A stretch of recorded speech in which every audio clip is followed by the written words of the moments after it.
Welcome back everybody for our final video. This one is on Fukushima nuclear plant.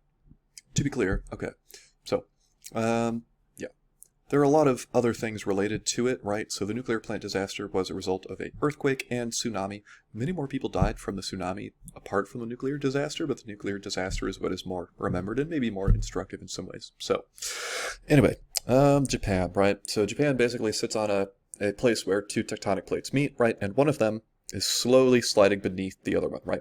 They're being pushed together, right? And this one is sliding underneath, and sometimes it gets stuck, right?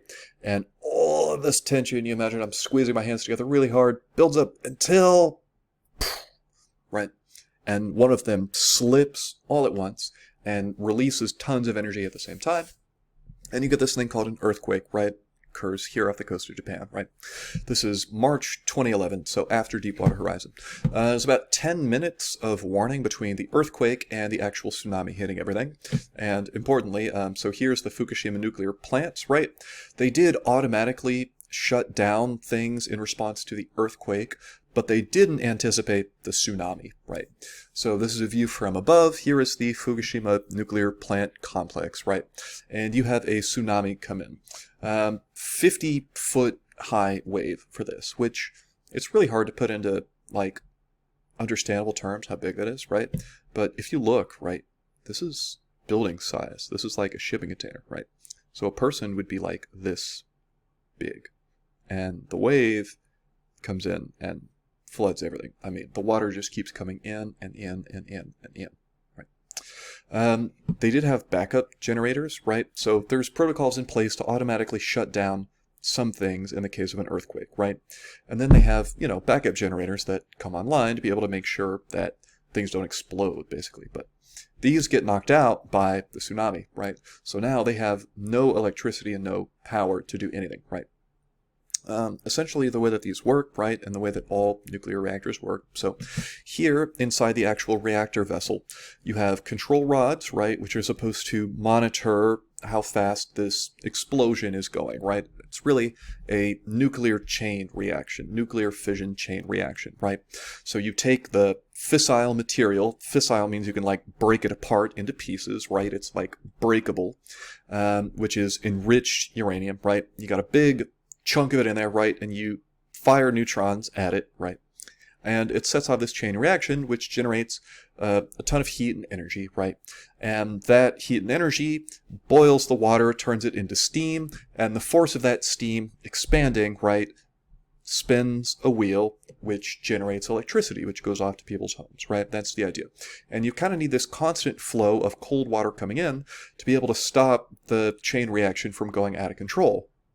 Well, whenever you have a tsunami come in and it knocks out the generators and knocks out power, all of a sudden you have no control over water coming in. You have no control over the control rods being able to slow things down, right? Which are the two critical priorities in this case. So what happens is the chain reaction takes place without any controls on it, spins out of control, and gets so hot that it starts to melt everything around it, everything in the containment structure, right?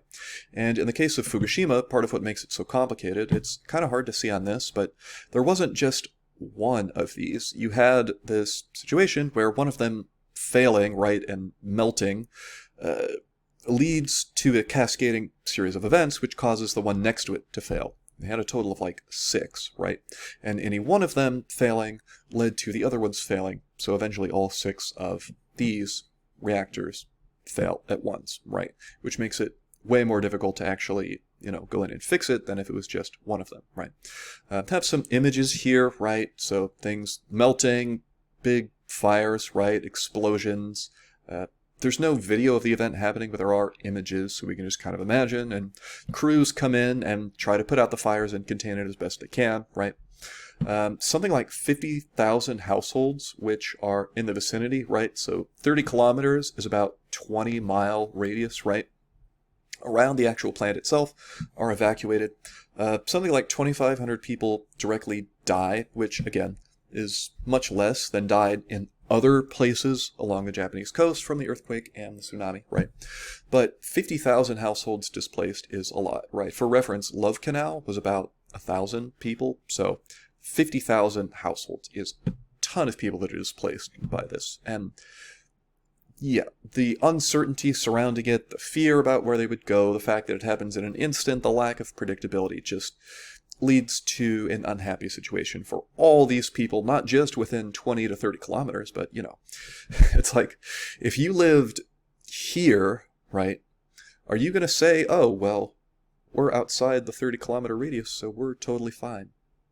No, right?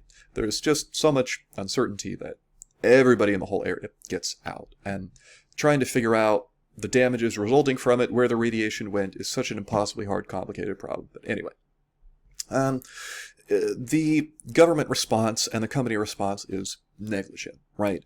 It was negligent in terms of preparation ahead of time, which we'll talk about, and it was negligent in terms of responding to the events the day of.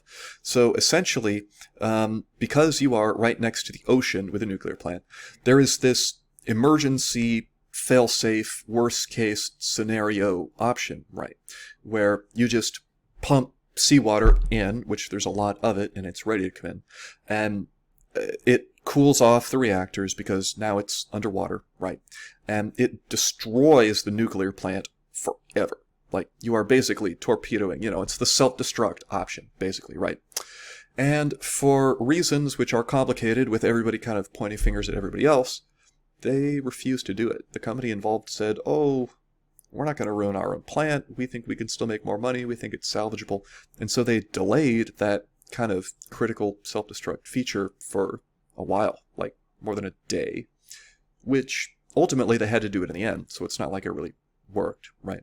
So the company in the response was considered to be negligent, right? So TEPCO, which is the owner, is the one who has this kind of conflict of interest where the same individuals who are involved in the Nuclear Inspection and Safety Agency, which is supposed to regulate and come up with all these protocols, is also same individuals who are on this board of Economy, Trade, and Industry, and who have interests in seeing nuclear power grow, right? Because this is a big money industry. Like, this is a tens of billions of dollars employer, right?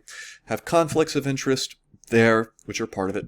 The Prime Minister at the time ended up resigning within like a year after the disaster, and the response to this was overwhelmingly negative, right?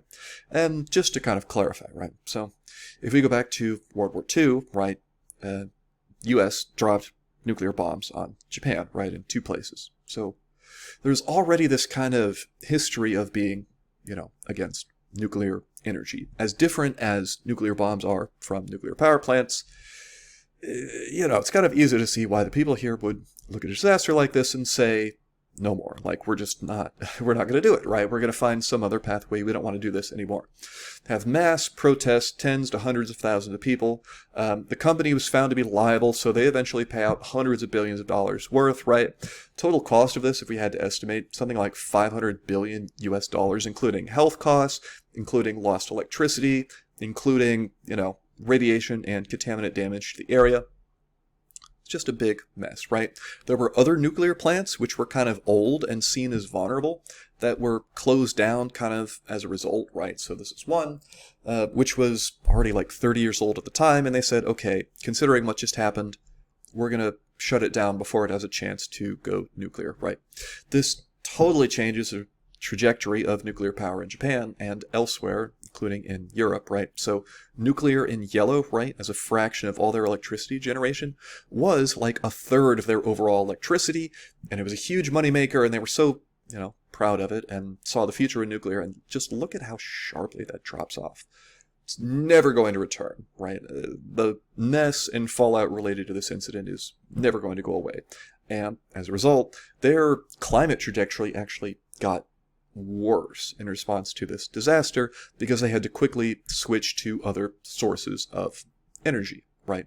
And they are slowly pivoting towards renewables, but this ended up presenting a climate challenge. So they kind of go from mismanaging a nuclear event to mismanaging climate, right? You can also see, all right, so in the past, right, disasters of 3 Mile Island and Chernobyl led to a huge slowdown in the amount of nuclear that was added, and then, you know, Fukushima, right, kind of leads to another slowdown. And part of the reason why nuclear is not taking off. In terms of lessons, right, the idea that it's a 1,000-year event and is therefore unpredictable is not really excusable because, you know, if you're dealing with events that rare, your probabilities are going to have a lot of uncertainty, kind of be moot. And I guess the takeaway more than anything else is just that, you know, you should plan for stuff worse than anything that has ever happened to you before, because things that have never happened before do happen, right? Instead of trying to worry about probabilities, you focus on consequences, right? Instead of trying to predict the future, you look at possibilities and prepare for those, and don't try to be too smart for your own good. And with that, congratulations. You have completed all the videos, and thanks.